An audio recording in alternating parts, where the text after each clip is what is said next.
Olá, pessoal. Aqui é o Wagner Borges. Esse é o programa Falando de Espiritualidade aqui no Projeto Farol, dentro dos estúdios do Podcast Planeta, né? Que a gente já vem aqui há 1 ano e meio, mais ou menos, com o programa, todas as terças-feiras, a partir do meio-dia. Aqui na parte técnica, meu fiel escudeiro, Eudes Ananda. Salve, Wagneira, tudo bom? Eudes, fazendo muito frio lá em Itacoaquecetuba. Nossa, tá gelado lá, hein? Tá gelado. Aqui, Oh. aqui em São Paulo tá gelado, lá é perto do Tietê, né? Do Alto Tietê, lá é muito frio, Não, dá tá um parecendo nevoeiro a lá Sibéria, também. tá? Você sai de Forte. manhã lá, mó nevoeiro. Tá Isso. doido? Pessoal, o Eudes é a prova da evolução. Antigamente eu chegava aqui e aí ele tava escutando funk alto, aí eu tinha que pedir ele para desligar, dava um passe aqui, enchia de luz para anular a influência. Mas o tempo passou, 1 ano e meio depois eu cheguei aqui, ele estava escutando músicas legais aqui no YouTube, escutando Charme, né? Aquele estilo Não, Charme. tava legal, tava Né? legal. Escutando as baladinhas, ele tá migrando lentamente para algo um pouco mais elaborado, tipo um solo de guitarra, alguma coisa assim. Se ele soubesse o que veio no meu fone de ouvido quando eu tava vindo, ele não falava isso. Bom, tá aqui meu amigo Diego Caniza de novo, sacerdote umbanda, esteve aqui há alguns meses e vocês pediram, olha, traz o Diego de novo. Convidei o Diego que está de férias do trabalho dele, ele tirou o tempo para vir para cá. Eu vou começar batendo um papo com ele e aí já estão abertas as perguntas para vocês. Da última vez foram muitas perguntas. Aproveitem então, já vão jogando no chat perguntas para ele dentro do tema da Umbanda, não para mim as perguntas, para ele, para aproveitar a presença dele. Diego, obrigado por ter vindo de novo. Felicidade é minha, professor. Tá aqui, poder falar de Umbanda, tá na sua presença, a presença do Eudes é uma felicidade, uma alegria aqui. Que legal, a gente já vai conversar com o Diego. Pessoal, os 2 próximos programas serão gravados, eu vou estar viajando, então já vou gravar um hoje, logo depois desse, tá? Para a semana que vem, dia 9, que inclusive é feriado, eu vou estar voltando de viagem, e depois eu vou gravar o da outra terça, que eu também vou estar fora. Então, os 2 próximos programas serão gravados, entrarão no horário, meio-dia, terça-feira, mas sem eu estar interagindo com vocês no chat. Vocês podem interagir na hora, mas eu não vou estar vendo, nem o Eudes já estará gravado o programa, tá bom? Então, Eudes, eu vou conversando com o Diego, e aí você vai já vendo as perguntas, selecionando dentro do tema, daqui a pouquinho a gente começa a responder. Fechou. Diego, a gente falou de vários temas da outra vez e alguns temas ficarem abertos. Então, por exemplo, você está usando algumas guias, né? Isso. Aliás, uma guia bonita, verde, clara. Palmeirense? Você é palmeirense, Diego? Sou santista, professor. Então, eu também sou santista aqui em São Paulo, Botafogo no Rio. Então, a sua guia é verde e branca. Fala um pouquinho qual que é o significado das guias dentro da Umbanda, se as cores têm diferença, por exemplo. Sim, professor. As guias, elas seriam, né, parte do que nós chamamos de indumentária, né? A indumentária é a roupa sagrada que nós vestimos para diferenciar a prática religiosa e espiritual das nossas práticas ali cotidianas do dia a dia, né? E cada parte, digamos assim, da nossa vestuário que compõe a indumentária, ela tem um significado, né? Nós usamos os homens a cobertura de ori, que nós chamamos, que é os filás, né?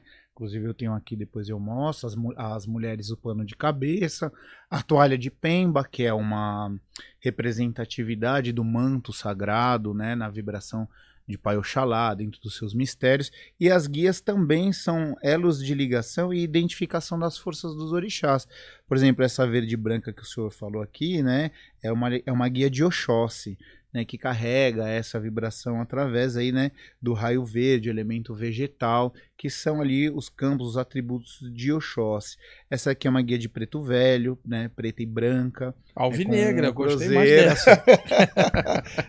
tudo é representado, né, a diversidade é representada. Uma guia de Ansan, né? Então são os laços de ligação do filho de fé, uma guia de Oxalá, né? Que é a principal guia do filho e filha de fé, a guia toda branca, e ela passa por um processo ritualístico também, né? Porque a guia em si, elas são contas, miçangas, né? E que são atravessadas aí pelo um fio de nylon ou uma linha encerada, que compõe então, né, esses colares. Isso só por si não teria, digamos assim, uma irradiação, uma vibração, ou estabelecesse um elo de ligação entre a força do orixá e do guia, apenas uma identificação, possivelmente pelas cores. Mas ela passa por um processo de consagração, onde o guia vai, que nós chamamos, cruzar, rezar, né, colocar ali a sua mironga, né, como o senhor perguntou no primeiro programa. Foi né? outra vez. Isso. E aí o significado etimológico, eu fui atrás também, busquei pelo dicionário Ubanto, significa segredo, né, significa mistério, né. Então é isso, então o guia vai ali fazer a sua mironga, o seu mistério, então ela passa a ser um objeto sagrado a partir dessa ritualização, digamos assim, desses elementos. Diego, você é um craque em pontos, né? Você estudou com muita gente legal, a gente estava inclusive citando o Pai Elcio, isso, que é um craque aqui em São Paulo. Sim, uma grande referência. Uma referência clássica, né? Pai Elcio, se você estiver assistindo, um abraço para o senhor, viu? Estávamos falando também do Severino, Senna, que tem a escola de Curimba ali na Armênia também. O Severino, um abraço para você. Eu queria que você falasse para nós qual é a função dos pontos cantados. Isso. A função, professor, ela na verdade são diversas funções, né? A Umbanda, ela é uma religião inteira cantada. Então a gente costuma dizer que quando nós rezamos na Umbanda, nós cantamos, né? Então é uma forma de dar movimento, ação, cadência, harmonização através do verbo e através da batida do tambor, né? Então, as culturas ancestrais, milenarmente, utilizam o tambor para uma série de funções e atividades, como, por exemplo, induzir o processo de transe. Né? Essa é uma das funções. A outra função é conectar o que a gente chama de Orum ao Aie, o céu e a terra, para que as dimensões vibracionais, né, elas se interpenetrassem, permitindo com que, a partir disso, o plano espiritual tivesse mais recursos e possibilidades de atuar na matéria, né, a partir dos sons. Então, cada ponto ele vai ter, por exemplo, uma função. Então, existem os pontos de abertura do trabalho, onde a gente vai cantar para as forças espirituais que estão na porteira, ali, que estão protegendo o terreiro, né? A gente vai cantar para a defumação, que é a forma de, através do verbo, disparar, digamos assim, magisticamente, né, a função daquelas ervas que estão sendo queimadas por processo de limpeza, purificação e preparação da ritualística. E também a gente vai cantar para chamar o orixá, para chamar o guia espiritual, para quebrar uma demanda, para trazer um conforto em um momento que um consulente pode estar passando com uma entidade. Então, um ponto mais cadenciado, que traga mais uma limpeza, para nos lembrar da força e do poder dos orixás através da sua manifestação e dos seus atributos na natureza. Então, ele corresponde a essas diversas funções para encaminhar espíritos e irmãos sofredores e também, né, no momento em que vai haver o processo de desacoplamento, né, cantar para subir para os orixás. Esses pontos, então, na verdade, cada ponto evocaria uma determinada egrégora. Sim. De determinadas divindades para determinadas funções. Por isso, tantos pontos para funções diferentes, né? Exato, professor. E por isso que é uma ciência. Não dá para se aprender isso, por exemplo, hoje, né, com a graça que nós temos da internet, hoje tudo é disponibilizado, mas esse conhecimento, né, ele se dá através de uma transmissão dos mais velhos para os mais novos, oral, né, e hoje tem as escolas, né, de Curimba, que elas se espalham para o Brasil. Isso é uma forma de conservar, preservar e divulgar o conhecimento, porque não é uma coisa aleatória. Sim. Né? Tá. Outra coisa é a defumação. A defumação dentro de um trabalho de umbanda, num terreiro, num centro, ela tem uma finalidade de desmanchar fluidos negativos ou mexer com as energias. Ela libera partículas energéticas que podem, dentro daquele contexto, funcionar. Eu estava outro dia, até o Eudes me perguntou, falando aqui sobre defumação em casa, que é uma outra coisa. Sim. Uma coisa é você fazer a defumação dentro de uma egrégora, num trabalho que tem ervas, tem pontos e toda uma atmosfera. Outra coisa é você fazer a defumação em casa, e no caso, eu estava comentando o seguinte: você imagina, uma família briga pra caramba. Você acha que acender o defumador vai limpar o quê que as formas mentais dessa família pesada estão gerando? Sim. Outro dia estava falando isso, teve gente que veio me atacar nos comentários. Por exemplo, a defumação tem uma função, sim, dentro de um contexto. Sim. Eu tô falando individualmente. Por exemplo, o Eudes está ali, tá cheio de pensamento ruim. Ele acendeu um defumador, vai ajudar ele em quê? Porque o defumador não tem o poder de limpar a mente ou despertar a consciência. Isso individualmente. Então, eu queria que você comentasse um pouco sobre isso também. Tá joia, professor. É assim, para realizar, para tudo gerar, né, alcançar um objetivo através de uma efetividade da nossa ação, a gente precisa ter um grau de conhecimento. Então, não há nenhum problema em fazer uma defumação em casa, mas o importante é que se saiba assim, qual as ervas combinar, qual o intuito dessa defumação, como eu vou fazer para ativar os princípios energéticos dela, né, e como eu vou direcionar essa ação.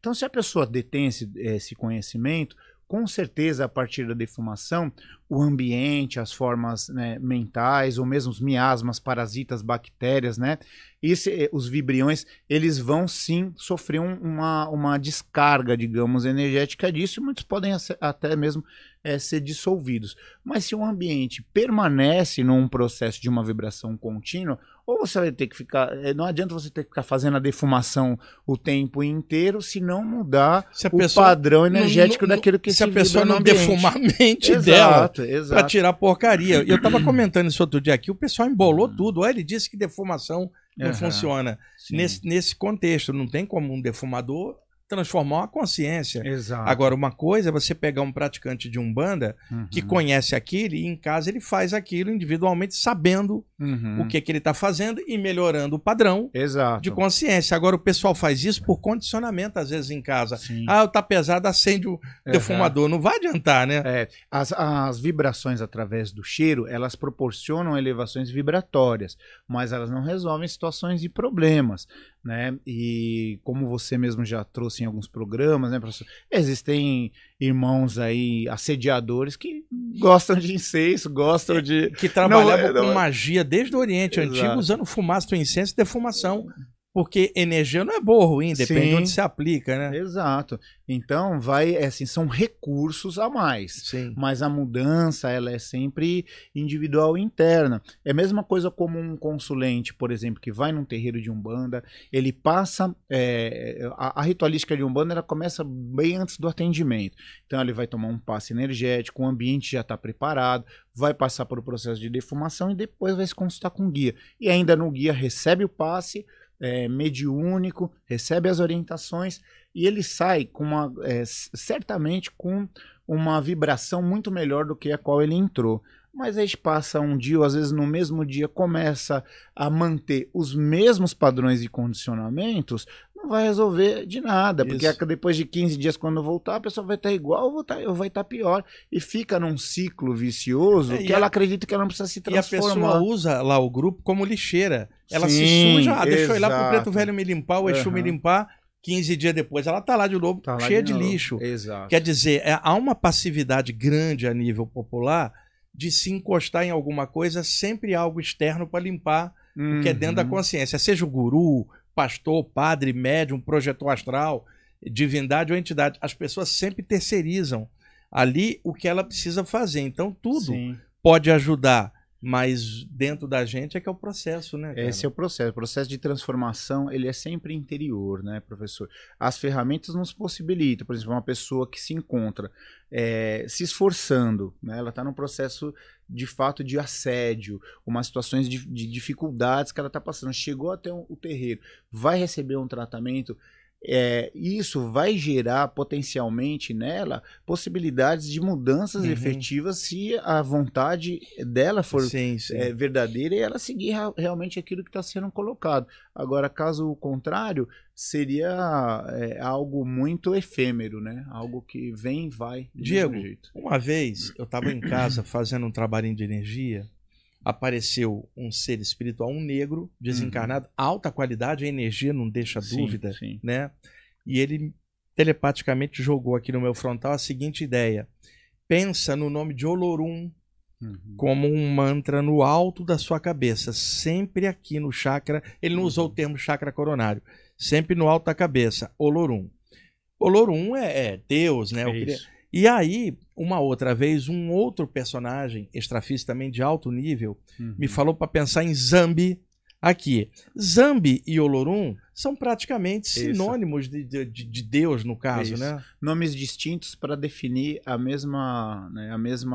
o mesmo poder, né? Que é isso mesmo, que é Deus, que para nós na Umbanda é pai e mãe. É Deus pai e é como Deus no hermetismo, o todo, pai e mãe de pai e tudo. mãe de todo, exato, é isso. Diego, e quando se fala Oxalá, já é num outro sentido, já sincretizado. Como é que é qual é a diferença de Olorum ou Zambi para Oxalá, por exemplo?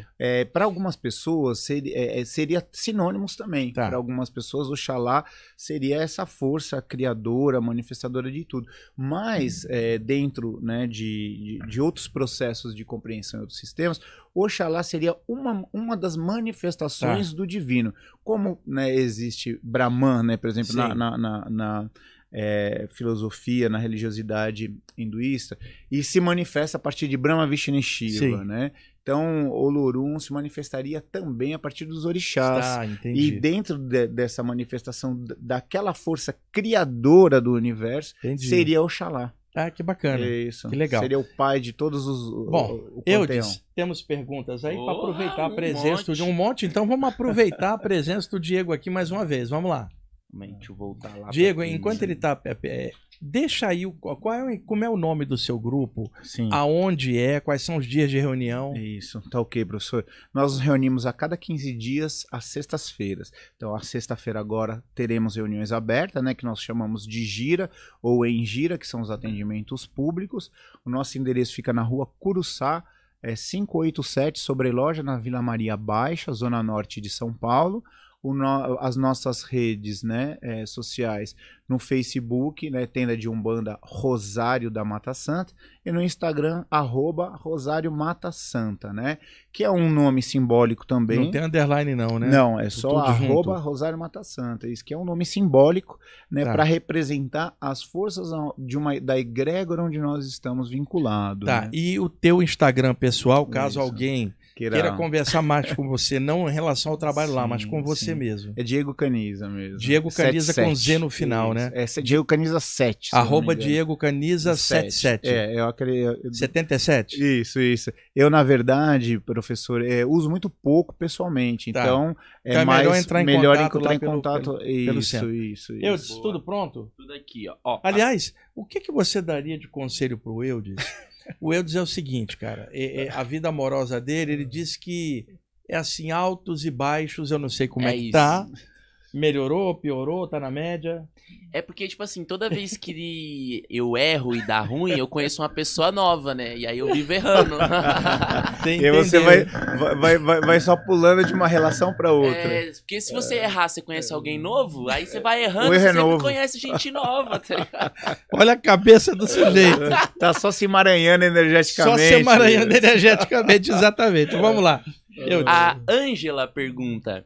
pergunta para o Diego e professor Wagner. Sabonete de enxofre é bom para a limpeza das energias densas, como miasmas e formas de pensamentos?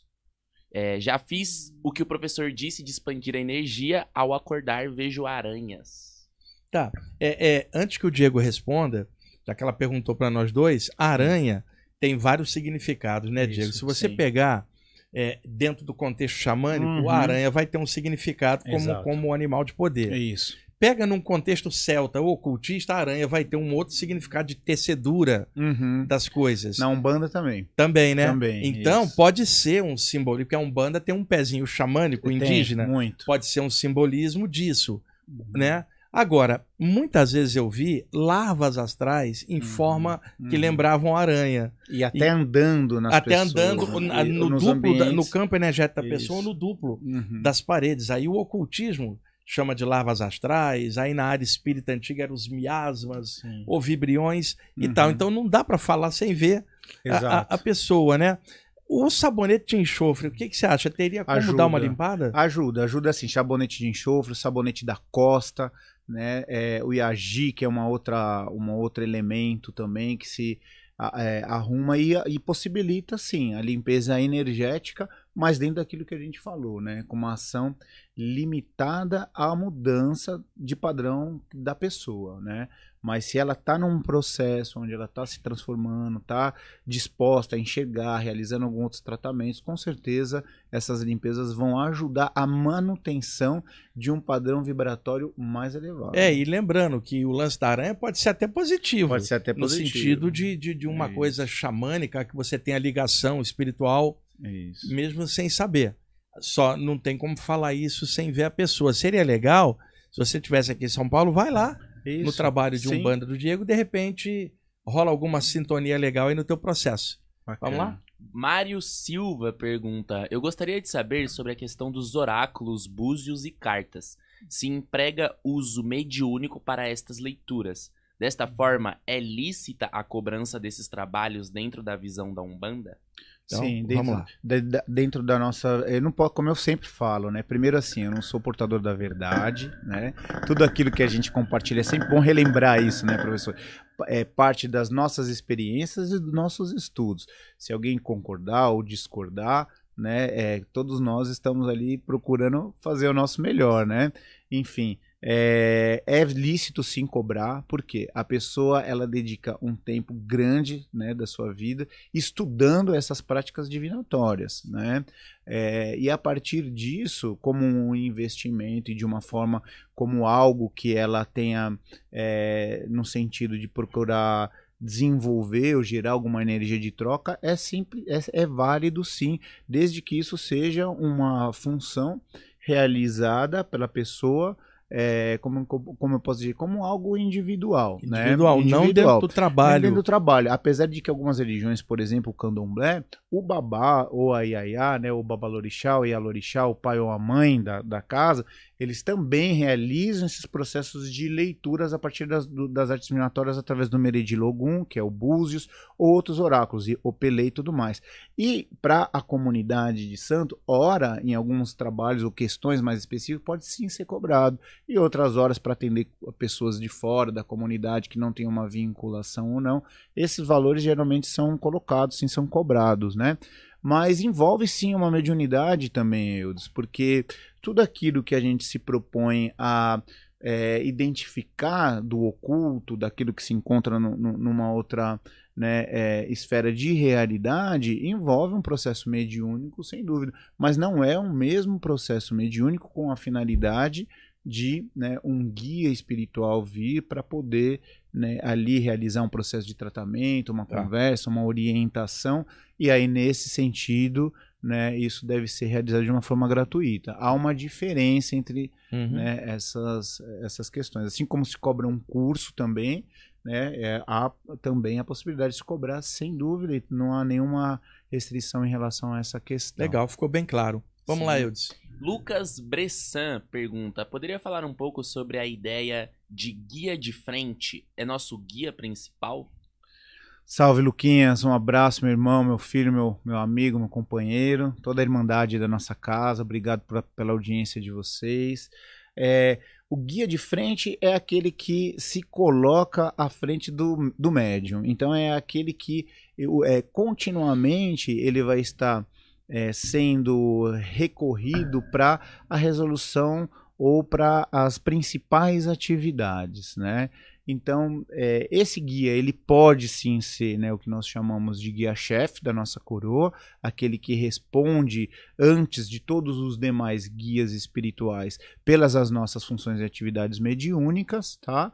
Ou ele pode estar nessa condição, como guia de frente, né, para ocultar as forças que se encontram de mentores ou entidades que não querem se colocar ali à frente, sim, ou por uma questão de especificidade também, e estão ali atuando de uma forma conjunta. Então pode ser que seja o seu guia-chefe, como também pode ser que ele esteja nessa função colocado pelos mentores que assistem à mediunidade do cavalo de santo, do médium, né? Eudes, você tem condição de achar as duas entrevistas anteriores com o Diego, para botar o link aí pro pessoal, porque tem pessoas que estão hoje aqui que não assistiram as duas anteriores. Então, seria legal botar os 2 links, o Diego veio 2 terças seguidas.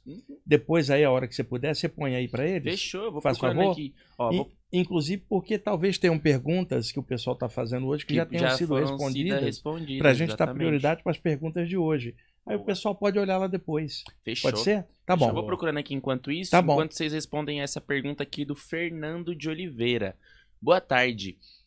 Dizem que todos têm um Exu, uma pombagira, um preto velho e etc. Como funciona isso na Umbanda, comparando com outras culturas que não conhecem a religião? E isso é importante, porque isso acaba se tornando um radicalismo. Você imagina, vem lá um chinês. Sim. Porra, o cara é taoísta. Aí você fala, você é de Ogum. Porra, o cara é chinês, taoísta, não sabe quem é Ogum, nunca ouviu falar.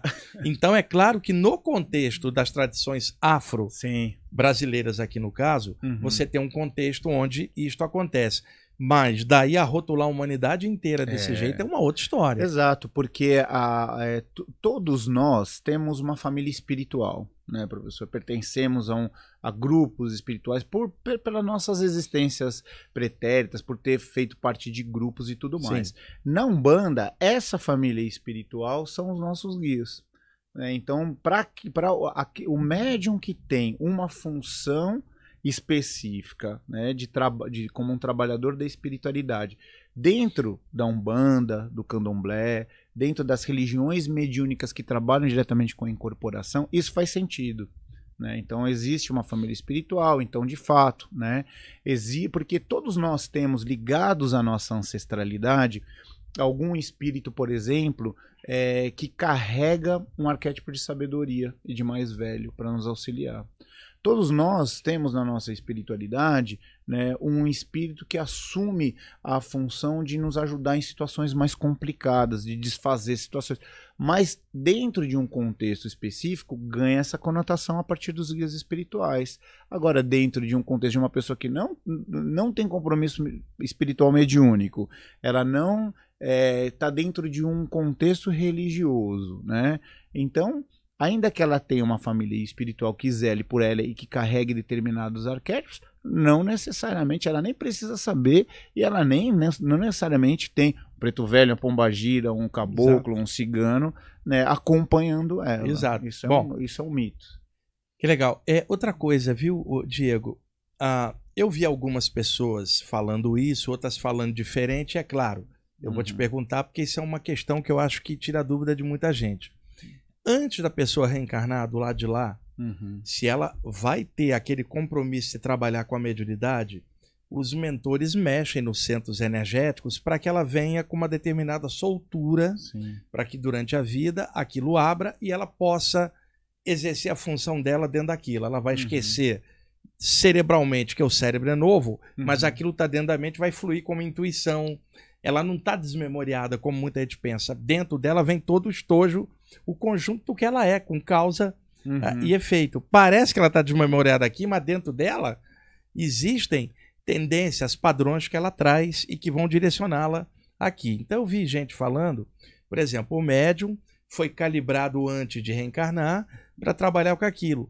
E que os médios que trabalham na Umbanda seriam calibrados de forma diferente dos médios que trabalham na área espírita, por exemplo, ou dentro da área espiritualista, porque esses médios trabalhariam com fluidos densos para desmanchar magia. E o que aconteceria com alguém que vem calibrado ali e de repente muda para a área espírita ou para a área espiritualista, ou o oposto, o espírita que vai para a Umbanda? Como é que fica isso? Vai sendo recalibrado? Exatamente. Como é que é? Vai dar uma reconfigurada?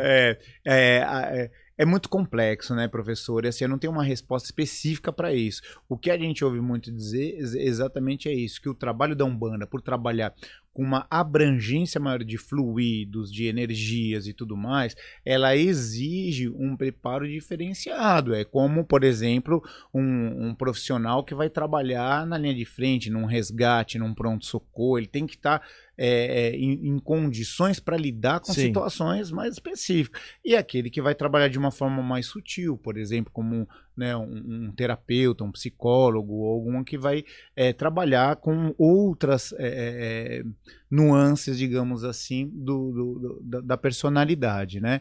E dentro daquilo que nos é trazido, é bem como o senhor colocou, existem as especificidades, mas existe um leque, um guarda-chuva maior que a mediunidade, Sim. né? Que também se adapta de acordo com Exatamente. o contexto onde Por você exemplo, se no encontra. exemplo que você deu, o cara que vai lá fazer o resgate do SAMU, ele pode estudar psicologia e virar psicólogo? Pode, e aí ele fica com as duas conhecimentos. E o psicólogo pode trabalhar no resgate. Também. Então, o que acontece é que isso se intercambia. Isso. Embora possa haver uma preparação para um trabalho ali, a pessoa pode, durante a vida, por mudanças de postura, transitar, agregar. E outra, os guias espirituais não vão ficar de mal dela se ela saiu de um grupo e ficar para o outro. Quem fica de mal é dirigente de grupo, que quer manter a pessoa presa no curral. Por isso que eu estou te perguntando isso. Sim. Eu concordo e penso dessa forma também, professor.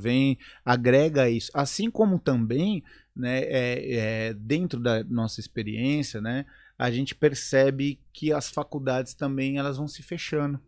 Quando não há um bom direcionamento para ela, né? Ou elas vão se fechando, ou elas vão se invertendo, não diria nem a polaridade, talvez seja isso, mas no sentido de começar a utilizar a faculdade para situações ruins e negativas. Sim, também. E aí a pessoa começa a se tornar um instrumento. Desvia para o lado ruim da força, cara. Então. A gente tem exemplos históricos aí aos montes.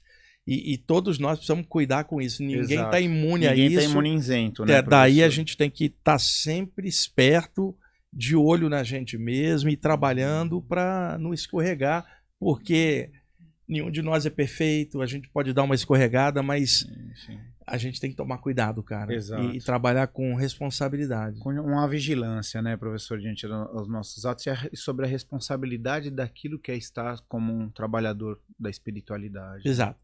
Vamos lá, Eudes? Sim, o Mário pergunta, como são firmados os guias dentro da Umbanda? Primeiro seria a linha da direita? Firmar santo é a mesma coisa? Quando se fala em batismo na Umbanda, é o mesmo que feitura de cabeça? Então, tudo isso que ele traz vai depender do contexto onde a pessoa está. Então, você vai falar assim, para uma determinada tradição, firmar um guia. O que seria firmar um guia? O que ele está querendo dizer com isso, né? Então, assim, quando nós falamos dentro do nosso contexto, firma uma vela para o guia, vamos fazer uma firmeza para o guia. Significa utilizar de alguns elementos que possibilitem, por exemplo, uma vela, um copo d'água, ou até uma oferenda, que possibilite, né, essa troca energética e, ao mesmo tempo, o ancoramento da energia, né, que está ali sendo trabalhada nesses elementos para sua irradiação. Isso seria, por exemplo, dentro do nosso contexto, firmar. Agora, firmar a primeira direita ou a esquerda, isso vai depender do contexto, da situação, da pessoa, da tradição que cada uma segue e determinado fim também a qual a pessoa deseja. Por exemplo, se eu estou com questões mais específicas dentro de um campo de uma materialidade, do campo dos desejos, das intenções, né? Eu vou, por exemplo, trabalhar com forças que são especialistas dentro desse campo de atuação. Se eu estou querendo me vincular a mais uma questão de cura, de orientação, de abertura de caminhos, eu vou me vincular a outra, né? A outra pergunta seria sobre o batizado, é isso, Eudes? Isso, batizado se é... Como é que eu vou voltar aqui? Se é... Não, o bando é o mesmo que feitura de cabeça. Pode ser similar, é um rito iniciatório que vai fazer com que a pessoa receba a bênção para exercitar a função a qual ela está ali. Então, para algumas tradições, por exemplo, a feitura de cabeça, ela vai se dar mais no candomblé, ela vai se dar mais em cultos que tenham uma ritualística específica. Na Umbanda, algumas tradições podem até trazer essas influências, né? Mas o batizado, ele é, de fato, o ato ritualístico, litúrgico, que inicia, digamos assim, a pessoa dentro do contexto da egrégora da lei de Umbanda, e que não necessariamente é similar à feitura de cabeça, por exemplo, tá? Pode ser, dependendo do contexto, ou pode não ser. O que é feitura de cabeça? É preparar espiritualmente, né, o ori da pessoa, que seria... né, a nossa contraparte mental, digamos assim, né, para que ela esteja sensibilizada a ponto de despertar a força do orixá nela, né? E de conectar ela com a força do orixá de uma forma mais específica. Na Umbanda nós trabalhamos com os amacis, que seriam a combinação das ervas a partir dos banhos, né? Junto com o elemento aquático, vegetal e às vezes alguns outros elementos também, para a lavagem da cabeça, que significaria a purificação mesmo do nosso campo mental, né? E do nosso corpo espiritual também. Boa. Vamos lá. Alexandro Sariev. Pai Diego, as guias geralmente têm as suas cores recorrente à linha do guia. A pergunta é, por que algumas têm 7 miçangas de uma cor e na sequência 7 de outra cor, tipo guia de Exu? Fundamento de casa a casa. Isso muda de casa a casa, de tradição a tradição. Então, algumas casas vão cultuar algum no azul escuro. Outras vão cultuar no vermelho, outras vão cultuar nos dois, azul escuro e vermelho. Então vai depender da influência e dos fundamentos da própria casa, do contexto onde a pessoa se encontra. Sim. O Bruno pergunta, poderiam falar um pouco sobre a diferença entre a Umbanda e a Quimbanda? Acho que a gente já respondeu essa, né? Já foi respondido isso nos 2 programas anteriores. Por favor, dá uma olhadinha lá, Bruno, para a gente poder responder as perguntas de hoje. Inclusive está na descrição a parte 1 e a parte 2. O Eudes colocou aí, o Diego já clareou isso nos 2 programas anteriores. Dá uma olhadinha lá para a gente ter espaço para as perguntas que não foram feitas antes. Exato, só não vai agora. Só não vai agora, para aproveitar. Depois dá uma olhadinha. O Diego falou bastante sobre isso anteriormente. A Eliane Mariano pergunta, sou médio de transporte, sofro muito quando saio de casa, enjoos, tontura e etc. Pai, você me indicaria uma forma de fechar meu corpo antes de sair de casa? Gratidão por ter vocês aqui. Antes dele responder, o negócio de médio de transporte também é um termo que varia pra caramba de lugar para lugar. O que acontece é que ela está sendo uma esponja. Isso. A sensibilidade dela está aberta, ela capta tudo. Então ela está te pedindo uma dica para poder, dentro da Umbanda, equilibrar. Porque eu já comentei, a gente já comentou sobre isso aqui outras vezes, Eudes, sobre chakra umbilical, a questão de plexo solar, e fechar, e sensibilidade. Mas responde dentro do contexto teu da Umbanda. Sim, primeiro assim, teria que verificar se essa irmã que faz a pergunta, ela está trabalhando mediunicamente ou não, primeira coisa. Né? Sim, está trabalhando mediunicamente. Então, dentro da casa a qual ela está vinculada, né, eu acredito que existem recursos que são utilizados para poder ajudar. Banho de ervas, firmeza do que a gente fala de anjo da guarda, né? E além disso, as próprias questões energéticas, como por exemplo, realizar processos que auxiliem no aterramento, praticar uma atividade física, sim, andar descalço na terra, né? Aos poucos criando recursos a qual essa energia toda que está sendo absorvida, primeiro ela possa ser esvaída e depois criar um campo energético de uma vibração pessoal, trabalhar com as energias para, né, poder fechar ou vibrar num padrão que não sintonize, né, essas frequências, essas energias que continuamente ela está sendo absorvida. E se ela tem a sensibilidade mediúnica abrindo, mas não está desenvolvida ou trabalhando, isso vai acontecer pela própria sensibilidade dela, enquanto ela não gerenciar, vamos chamar, dentro de algum trabalho que ela possa desenvolver, né? Sim, sim. A questão é, médium que é esponja precisa estar trabalhando. É isso dentro da minha humilde opinião. Seja onde for, seja onde for, lugar, mas esteja funcionando. Isso, bote essa energia para trabalhar, para funcionar, porque é através da troca da energia que ela vai fazer com que não sinta esse mal-estar. Estabilizado, isso. Vamos lá. Amanda Vasconcelos. A Pomba Gira que trabalha comigo disse que trabalha em outras vertentes religiosas magísticas. É comum um guia espiritual trabalhar em diferentes linhas e religiões? É comum, sim. Amandinha, que Oxalá te abençoe. Agradeço pela sua participação e suas perguntas também. Sim, é comum. É comum porque as divisões quem fazem somos nós. Homens. Exatamente. Os espíritos, eles trabalham, os nossos guias, no contexto onde houver a necessidade. E dentro do contexto ele vai se apresentar da forma que houver uma maior aceitação para esse tipo de situação. O espírito sopra onde quer, né, cara? Isso não é regulado pelos homens aqui da Terra. Sim. Ele vai onde quiser. E é onde precisa, né professor? Vamos lá. A Cleide pergunta, como que faz quando vai em um terreiro e o pai de santo diz que o médium é filho de um orixá. E quando ele sai e vai para outro, neste outro, o pai de santo diz que é filho de outro orixá, eu acho. Isso. O que a pessoa faz? É. Ela recebe os dois orixás, que é muito bom ter pai nessa vida. Então, que ela pode identificar que quando isso é falado é porque é identificado um conjunto de energias que vibra numa frequência específica atribuída a um determinado orixá. Isso também varia e se confunde. Por exemplo, aqui no Sudeste, né, existe uma forma de cultuar Ogum que é diferente, por exemplo, de algumas regiões do Nordeste, e que é mais similar a, por exemplo, cultuar Oxóssi. Então, se ela vai numa religião ou num templo onde ela tem uma forma de identificação, vai identificar aquela força em relação a um determinado orixá. Se vai no outro, vai determinar de uma outra forma. O que importa, na verdade, é você estar bem com você mesmo e se sentir filho do todo, de tudo. Filho da luz, filho da luz, né? É isso. Vamos lá.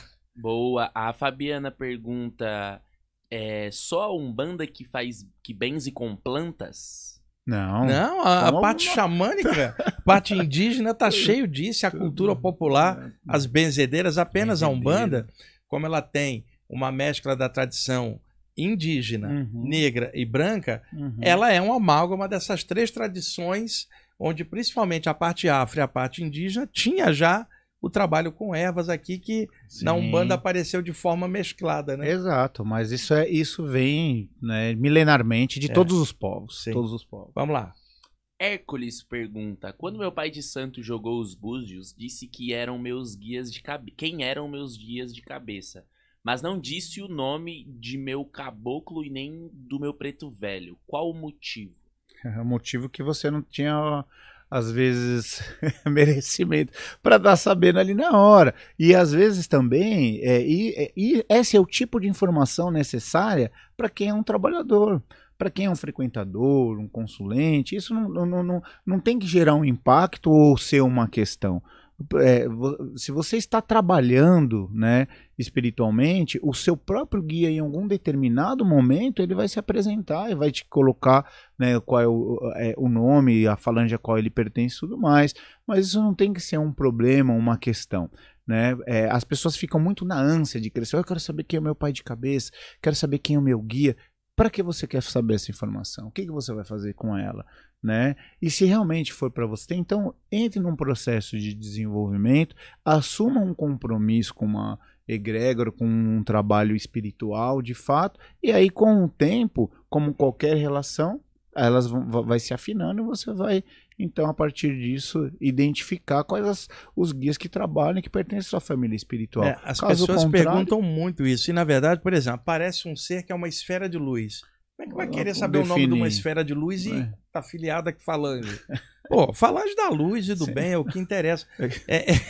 E outra, cara, cada um teve várias vidas, vários nomes. Então, isso é legal quando o próprio guia manifesta isso. Se não, deixa dentro do silêncio daquilo e observa se aquilo é do bem, é da luz e está funcionando bem para a evolução. Isso. Posso pegar esse gancho, professor, e falar um pouco dos nomes, né? Que na Umbanda nós temos, diferente de outras tradições também, e ao mesmo tempo similar a algumas delas, o nome a qual o guia se apresenta, ele não é um nome personalizado, né? Então eu não fui José, filho de Maria. É um nome que corresponde a uma egrégora, é um nome que corresponde ao que nós chamamos de linha de trabalho, e é um nome que ele pode revelar um mistério, por exemplo, Tranca-Rua das Almas, né? Ele está revelando o ato de trancar, de abrir, de fechar as almas, né? As ruas das almas. Então, ele é um nome que ele revela o campo de atuação daquela força espiritual que está se manifestando. E há nomes que para nós são ocultadores, que ele vai ocultar o mistério, ele não vai revelar, né? Então, na Umbanda nós temos essa questão, mas e é tão mágico e bonito isso também tudo, porque ele não está se colocando como um indivíduo. Eu sou o Diego Caniza, o guia que se apresenta. Não, meu nome é Caboclo Sete Flechas. Ou seja, para tirar de fato essa questão do excesso de personalismo, né, professor? Sim. Mas e ligar de fato a alguma coisa superior maior, igual foi perguntado no programa, né? Como a gente faz para identificar se é o médium, se é o guia? A energia tá boa, né? Você, quando está passando diante aquela entidade, o médico que está incorporado, você está sentindo luz, você está sentindo que está fazendo diferença, você está se sentindo bem, né? Então pode ter certeza que é algo que está ali sendo manifestado, né? E que é da luz. Agora, começa a se sentir mal, não percebe muita verdade, alguma coisa, intuitivamente você também vai conseguir identificar. A mesma coisa é com os guias, né, professor? Não importa o nome desse ou daquele, importa a qualidade que se traz, como você se sente, se ele está ali para te amparar, te ajudar. É isso. Legal, vamos lá, Eudes. Flávio Flea pergunta: sou médium em desenvolvimento, só com o tempo se consegue distinguir as energias das entidades? Sim, só com o tempo. Ele acabou de falar e a gente também falou isso nos 2 programas anteriores. Laís pergunta: boa tarde, qual seria a função da Pemba? É isso mesmo? Isso. Já ganhei de presente de uma entidade, mas não sei como seria o uso dela. Isso. Nesse caso, se você ganhou de uma entidade, provavelmente ela viu alguma coisa que, enfim, né, sentiu ali de estar te entregando, deixa num altar, deixa em algum lugar específico sagrado dentro da sua casa que você tenha mesmo, né? A função da Pemba, ela é similar, por exemplo, à função de que nós estávamos falando aqui dos pontos riscados. Ela tem inúmeras funções. Dentre elas, conectar o plano espiritual ao plano material através da grafia sagrada, através dos pontos riscados. Então ela é um elemento magístico dentro do chão de terreiro que possibilita aí uma série de questões. Ela pode abrir espaços mágicos, pode fechar espaços mágicos, pode cruzar um filho ou uma filha de fé, né? Pode proporcionar a partir dela ralada e a partir do pó, né? Trabalhos magísticos que vêm através também do ato de soprar, da insuflação, né, do passe. Então ela tem inúmeras funções, mas resumidamente conectar o plano espiritual ao plano material através da grafia sagrada que é realizada a partir da utilização dela dentro do contexto da Umbanda. Boa! A Amanda Vasconcelos pergunta: já passei em consulta com uma entidade que acabou sendo extremamente grosseiro em algumas colocações. É possível que alguns guias espirituais tenham essa característica mais rude? Professor, pode responder. Isso na maioria das vezes é o próprio médium botando a característica dele no meio, né, cara? Na verdade. Sim, eu penso dessa forma também. Tem muito... assim, existem... Né, a gente sempre tem que usar o discernimento, né? Primeiro, colocações realmente assim complicadas, eu acho que dificilmente uma entidade, um espírito, né, de luz, alguma coisa, traria para alguém. Mas muitas pessoas saem às vezes contrariadas dos atendimentos. E elas são contrariadas porque os guias trazem questões de que a pessoa não quer enxergar, não quer ver, se incomoda. Né? E dentro de outros contextos as pessoas não chegam para ela para falar. Então também pode ter um incômodo da pessoa no sentido daquilo que é trazido, o que não parece ser em relação à questão da pergunta. Eu acredito que aí tem muito mais influência do médium também. Vamos lá. A Fabiana pergunta: sabendo que existe um duplo energético das plantas, qual planta posso usar durante o banho ou escalda-pés para limpeza energética? Pode usar uma série de plantas, que existem diversos sistemas de classificação de plantas. Existem, né? Dentro você pode escolher algum deles, mas em geral, às vezes tem aquelas plantas que elas carregam uma vibração para mais limpeza, outras para mais harmonização, outras mais para prosperidade e assim por diante. Ervas de limpeza, eucalipto, que são as que seriam dentro de um sistema específico, né? Popularmente ali conhecido em alguns segmentos da Umbanda, né? Seriam essas ervas que carregam essas características mais quentes, que seriam ácidos energéticos. Arruda, guiné, eucalipto, né, abre caminho, quebra demanda, casca de alho, casca de cebola, por exemplo, são ervas que carregam essa vibração. Eu acho que uma mistura de casca de cebola e casca de alho poderia dar conta. Quem sabe limpar o campo energético do Eudes. Desse vampiro. Se estiver vendo alguma coisa que eu não tô vendo, vocês me falam, hein? Vocês me avisam. Ainda pega um pouco de cáscara de árvore pra garantir o serviço, porque o negócio ali vai dar trabalho. Se estiver vendo alguma coisa que eu não tô vendo, vocês falam, seu ombro esquerdo aí tem um negócio. Tem um cara extrafísico do funk te levando pro mau caminho. Vamos dando lá. uma abraçada. É o obsessor do MC Cravinho. Vamos lá. A Isabel gostaria de saber o anil azul. A gente pode fazer banho todos os dias ou não? Eu não recomendo fazer banho todos os dias de nada que altere ou que, ainda que seja para uma limpeza energética, a não ser que esteja vinculado a um determinado tipo de tratamento. Então você vai tomar o banho todo dia de determinado elemento durante um período. 7 dias, 5 dias, 3 dias.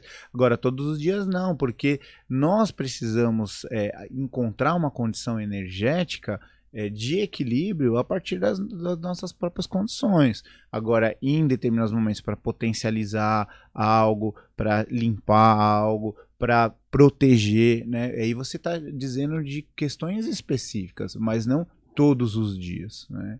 Recomendo fazer esporte todo dia, respirar todo dia, se alimentar bem. Ver quanto tempo tem aí pra gente... A gente tá em 50 minutos então, agora. Pessoal, não coloquem mais perguntas, porque não vai dar mais tempo. A gente já tá ali, faltando 10 minutos pro término do programa. Vamos lá.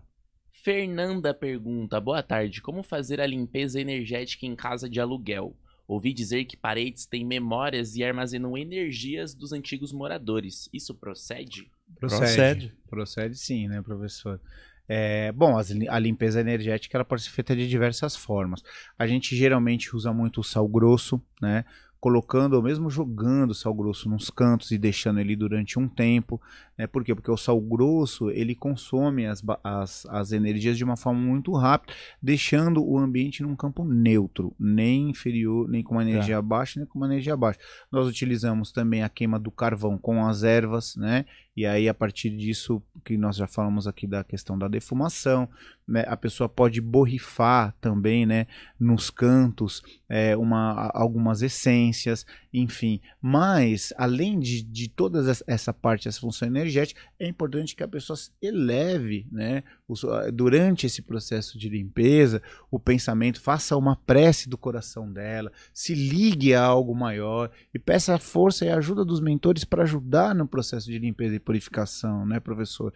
Além disso, mudar o próprio padrão com encontro com pessoas agradáveis, músicas elevadas no ambiente. Eu gosto muito de trabalhar com as frequências também, solfejo, né, que permite com que essa vibração, através das ondas sonoras, elas vá se expandindo. Então existem muitos recursos e ferramentas para realizar, né, um processo de purificação. E às vezes, ainda assim, né, professor, dependendo da impregnação do objeto, a melhor coisa é se desfazer, né? Você já imaginou o quarto do Eudes, ele escutando funk lá, cara? Memória das paredes. A energia tá perfeita lá. Imagina, cara, você entra lá, você desmaia. Muito pesado, viu? Eu vou trazer um dia minha playlist de funk que eu vou deixar tocando durante a live. Todo não, mundo vai falar, não, porque aí é você vai ser despedido do Projeto Farol. Aqui é só elevação positiva. Desde quando eu comecei a escutar funk, a vida só melhorou. A vida melhorou? Tá bom, vamos lá. Menos a parte amorosa. Vamos lá. Maria das Graças. Sobre Exu, guardião de cemitérios, existe a caveira branca, vermelha e preta? O que muda de um para outro? Isso eu acho que o professor Wagner trouxe. Eu já contei essa experiência lá no Rio de Janeiro. Em frente ao cemitério do Caju, apareceu um Exu. Um Exu. Uma mortalha assim, não deixava ver o rosto, carregando 2 caveiras brancas, cara. Um guardião de porta cemitério. E aí ele falou comigo, ó. A caveira branca é do bem e da luz. A caveira escura é a magia trevosa. E a vermelha joga nas 2 bandas. Só confia na falange dos caveiras brancas. Que era um simbolismo. Sim, uma forma de identificação. Uma forma de identificação. Foi o que eu vi. Sim. Que talvez em algum outro contexto pode ser apresentado de uma outra forma. Exatamente. É isso. Não há verdades absolutas, né, professor? Há contextos e situações. Ali no cemitério era aquela hierarquia, né? Isso, a hierarquia. Agora, trazendo essa questão das cores, por exemplo, né, uma forma... essas 3 cores, elas são fundamentais nos cultos afro e na Umbanda, né? O branco, o preto e o vermelho, né? Que carregam aí, que seriam as 3 formas, né? As 3 representatividades de axé distintos, né? Que permeia toda a natureza, né? Então o vermelho é a vitalidade, o sangue, né? O branco, né? As formas de manutenção da vida, a saliva, o sêmen e tantas outras formas de axé branco, né? E o preto também é essa questão do mistério, do culto, da absorção, né? Que carrega outras formas também de axé. Então essas 3 seriam o equilíbrio, digamos assim, tá? De toda a energia, digamos assim. Acredito que o que ele falou para mim lá era específico no trabalho do cemitério lá, né? Que a energia branca ali seria mais para soltar. O vermelho seria mais a coisa emocional, ao qual muito desencarnado está preso. E o preto a coisa mais de aterrar na Terra, num contexto específico. É isso. Vamos lá. Patrícia Thaís pergunta: sentir repentinamente um frio muito intenso pode ser a presença de algum tipo de entidade? E aí, professor? Difícil falar sem ver, né? Porque pode ser um monte de coisa, cara. Não dá pra responder essa, não. Vamos aí, que aqui é mais elogio. O pessoal tá gostando muito da live. Sempre que o Diego vem, que bom, que muito bacana. elogio. Ficamos contentes aí, viu, Diego? Fico muito feliz, professor. É uma felicidade pra mim. Daniel Rabi pergunta: por que alguns médios, mesmo tendo que trabalhar, não são aceitos nas casas de Umbanda? Como que os guias escolhem quem pode ou não participar do desenvolvimento mediúnico? Eu não entendi a primeira parte da pergunta. Porque alguns médios, mesmo tendo que trabalhar, não são aceitos na casa de Umbanda. Porque existe às vezes afinidade. A pessoa que está ali identificando viu que não existe uma afinidade ali para aquele tipo de trabalho que é realizado. Característica. De repente ela vai num outro grupo e de repente a praia dela. É o lugar dela. É mais provável que seja isso daí. Agora o importante, você que fez a pergunta, é você estar funcionando e bem com você mesmo. Não importa o lugar aonde você vai. É legal você ter um grupo, ter ressonância, mas o principal é você e o plano espiritual, essa relação tá alinhada independentemente de qualquer coisa externa. Sim. Boa. Tem algumas perguntas que aparecem aqui que eu vou ler, mas eu não entendo. Mas é tipo assim, ó.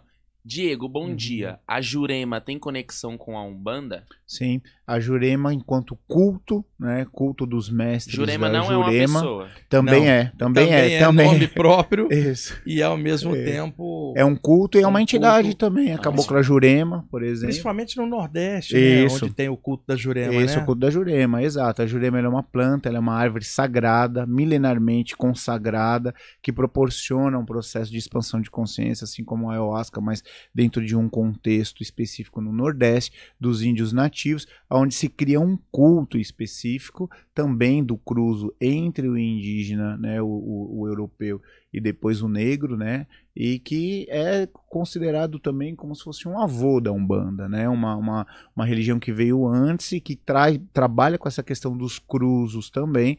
Então, isso é um conceito de Jurema.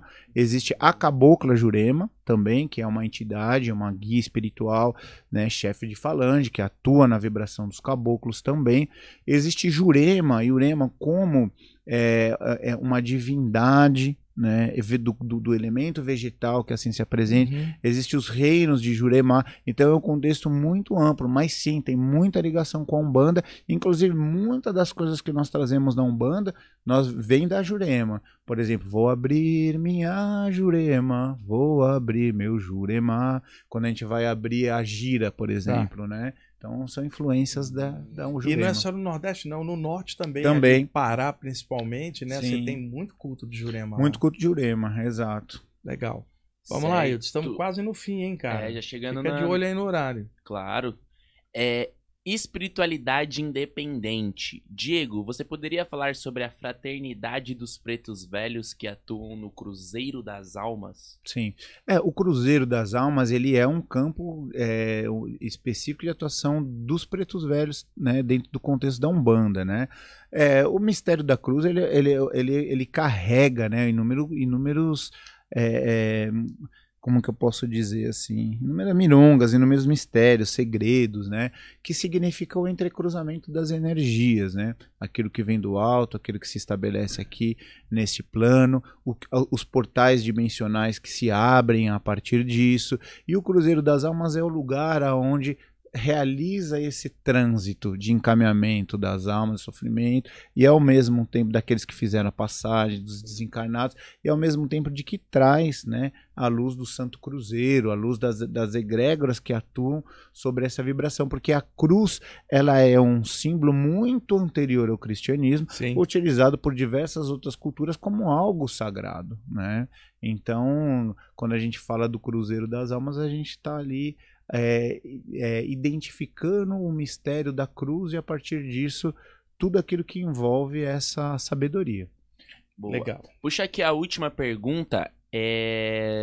O Fernando pergunta: qual a necessidade de utilizar adornos e vestimentas para caracterização de determinadas linhas? Mas ele já respondeu na questão das guias, indumentárias. Então, vou puxar uma outra última aqui. Vermelho e preto já foi. E muito elogio, o pessoal tá gostando bem da live, hein? Olha o tanto de pessoal que falando. maravilha.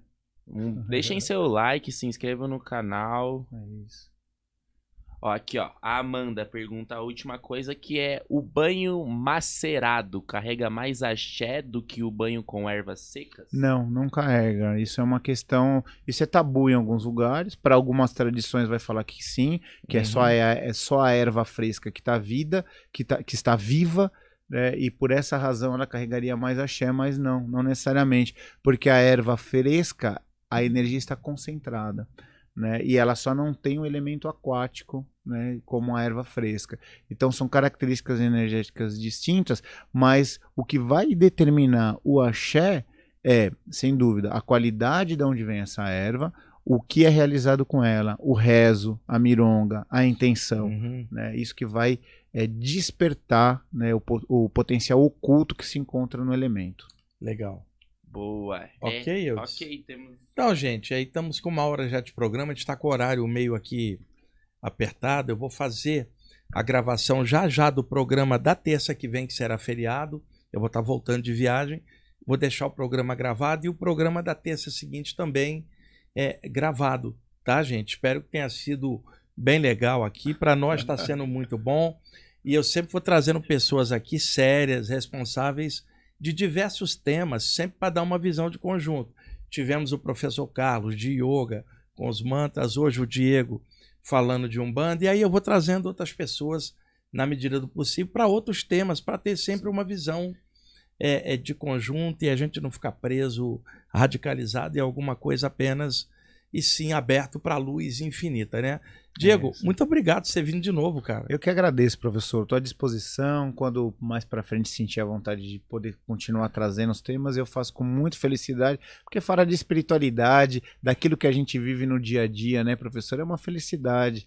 É uma honra, nos deixa a gente com, né, o coração em paz e poder vincular essas informações, auxiliando aqueles que buscam verdadeiramente o conhecimento, né, que não estão só por uma questão de uma empolgaçãozinha, e poder disseminar essa mensagem a partir do programa, né, é uma forma também de nos colocarmos como um instrumento, né, da espiritualidade maior. Então é uma felicidade enorme poder estar aqui. Legal, e eu disse, vai lá numa dos trabalhos deles, cara, para abrir caminho, sei lá. Eu tenho que ir lá, eu tenho que ir no Isso. Qual que é o nome? Não vai lá no IPPB, não faz esse cara é que eu sou uma celebridade, eu tenho a vida corrida. Tem a vida corrida. Tá bom, cara. Tô brincando. Tipo assim, aquele cara que fala assim, eu sou uma celebridade, aí lá no umbral os obsessores falam, pois é, a gente conhece ele há várias vezes, ele é célebre. Celebridade entre os obsessores. Ai, meu Deus do céu. Que nada, o Edson tem energia muito boa, a gente chega aqui, a gente sente um clima muito bom nesse lugar aqui. Mas porque eu limpo, eu dou um passe. Porque agora melhorou, mas no passado, olha, me dava trabalho esse moleque. Chegava aqui e já tava horrível. Despede aí do pessoal, cara. Tchau, pessoal. Muito obrigado. Deixem seu like e até a próxima terça. Pessoal, muito obrigado por vocês estarem assistindo o programa. Novamente, obrigado, viu, Diego? Agradeço muito. E aí, tudo de bom para vocês. Que Oxalá nos abençoe. Gratidão.